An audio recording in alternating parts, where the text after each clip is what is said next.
The Anambra Governorship Election, Chairman of the Independent National Electoral Commission (INEC) says for the first time voting will now be taking place at polling units after voting points have been converted to polling units. It's nearly a week to the governorship election in Anambra State. The chairman of the Independent National Electoral Commission summoned this meeting to bring the political parties to the election on the same page. The commission has established additional polling units but would not allocate voters to any of them. The Anambra Governorship Election is the first that voting is taking place in polling units since the recent successful conversion of voting points to polling units arising from the expansion of voter access to the polling units in Nigeria. An additional 1,112 polling units were established in Anambra State, in addition to the existing 4,608 locations. The state would have a total of 5,720 polling units. Voters were encouraged to seize the opportunity of the continuous voter registration exercise to transfer to the new polling units most convenient for them. Many did not do so. This can be partly attributed to the security situation in the state, which has affected the Commission's pre-election outdoor activities, including voter education and sensitization. But there are concerns that there will be low voter turnout because of emerging security challenges in the state. In the week, unverified reports across multiplicity of media had it that over several thousands of adult staff recruited for the post are declining to go to the state on account of the high insecurity in the state. But the actions and inaction of non-state actors seem to be throwing spanners in the works as wanton killings and destruction of property have continued unabated. There have been several assurances by security forces and other parties to the election that all will be well. Sifon Esien, TVC News, Abuja. Public Affairs Analyst Ambrose Igboke joins me now for more on the expectations of Nigerians ahead of the Anambra Governorship Election. So IPOB recently did mention, or rather dismiss the allegations that its sit-at-home order was targeted at the Anambra Governorship Election. But in the same breath, it's saying that it's going to shut down the Southeast from November 5th to 10th if its leader Nnamdi Kanu is not released on the 4th of November. That's not likely going to happen. How much real threat is IPOB posing to this poll? First of all, I would like to state emphatically that the actions of non-state actors are posing a very strong threat. Remember that in the Southeast for some time now, that every Monday has been declared to sit at home, and that has been followed very well because of fear and the phobia on the part of the citizenry. So when the non-state actors make this kind of pronunciations or pronouncements, then the citizens are afraid as well. Therefore, going forward, it is not the problem of the citizens if they take the threat seriously.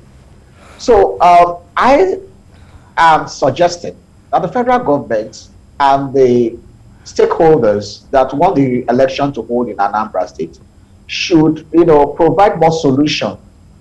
There should be some kind of back-end channel diplomacy in terms of mediation and conciliation to try to make sure that that election holds in Anambra State. Because if the election does not hold in Anambra State, it is going to spell something to advance in this country.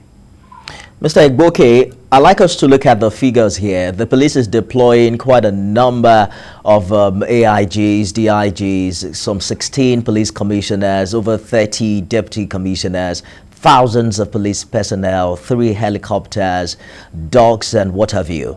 And that's not to talk about military personnel, other security forces that are expected in Anambra. Some are concerned that perhaps the real threat wouldn't be IPOB. It will be some sort of militarization of this particular election.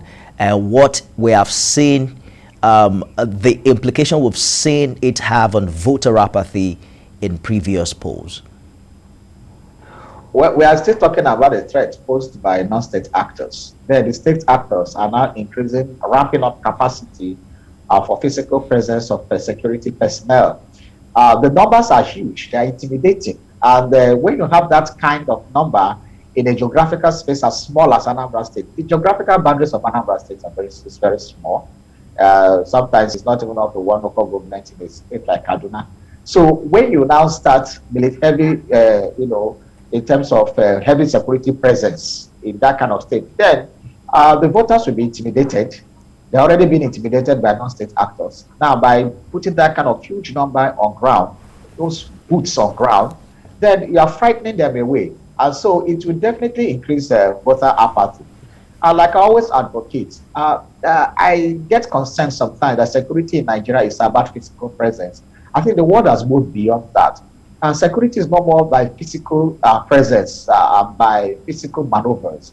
Security have gone more technological, have gone more by intelligence gathering, has gone more for preventive strikes. So when you have a large number of security personnel coming in for the election, added to the numbers that are already on ground, and of course the citizens are more afraid and they would rather stay indoors than come out to vote. What do you mean by an intelligence response, given what we've experienced in Anambra in the past month? Some would say, why would you blame government? I mean, how would you respond any differently, given the affront on government establishment, burning down an inec facility that we've experienced in the past, to the intent that even some politicians couldn't carry on with their campaigns?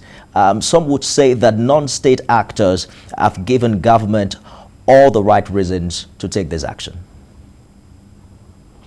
Like I said, what happened to the drone technology? What happens to, we have linked all our names with the SIM cards. What has happened to the intelligence we gather from there? What has happened to use of technology? What has happened to filtering? What has happened to, mixing up with the populace to get information? What has happened to all those methods of intelligence gathering without actually, physical presence? So I'm not saying that physical presence should not be there by the security forces, but I'm also advocating that we are too much, in our operations, in our security operations in Nigeria, we tend to be too physical, and modern crime fighting, modern counterinsurgency, modern crime fighting or security and protection of lives and property has gone beyond those show of, we often hear about show of force and all those things. So, but when you use technology and deploy technology, it can even go beyond what humans can do. And so, because in the case of election, and also because of the palpitations happening in the southeast Nigeria, when you add more boots on ground, it will already aggravate the matter.